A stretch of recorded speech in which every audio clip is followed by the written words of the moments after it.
Saudi আরবে আসার পর আপনার সিম কিনতে অবশ্যই আপনার সাবধানতা অবলম্বন করবেন। কারণ হচ্ছে সৌদি আরবে আসার পরে আপনি সিম কিনতে গেলে আপনার হচ্ছে পাসপোর্ট দিয়ে কেনেন আর আকামা দিয়ে কেনেন।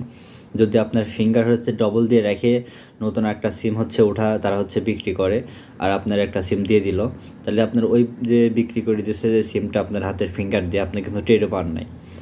তো এই সিম হচ্ছে তারা বিক্রি করবে অন্য কারোর কাছে, অন্যকে হচ্ছে এই সিম দিয়ে ওয়াইফাই কিনবে, বিভিন্ন ধরনের হচ্ছে প্যাকেজ কিনবে, তখন হচ্ছে আপনার আকামার উপর আপনার হচ্ছে জরিমানাটা চলে আসবে। তারা কিন্তু বিল দেবে না, মাসের পর মাস চালাইবে। আপনার হচ্ছে প্রতি হচ্ছে মাসে আপনার মাসে বুঝতে পারবেন না, হয়তো 6 মাস কিংবা 1 বছর পর আপনি বুঝতে পারবেন যে আপনার মেসেজ আসছে আপনার এত টাকা জরিমানা হয়ে গেছে। মাস শেষে হলে পরে হয়তো আপনি টের পাবেন, কিন্তু এমন সিস্টেম প্যাকেজগুলো 1 বছর 6 মাসে এরকম। তো অবশ্যই সাবধান থাকবেন। আমার রুমমেট একজন হচ্ছে প্রায় হচ্ছে 1100 রিয়াল দিছে, মানে বাংলাদেশি টাকা প্রায় হচ্ছে 30-35 হাজার টাকার মতো সে কিন্তু জরিমানা দিছে এরকম। তো অবশ্যই সাবধান করে থাকবেন।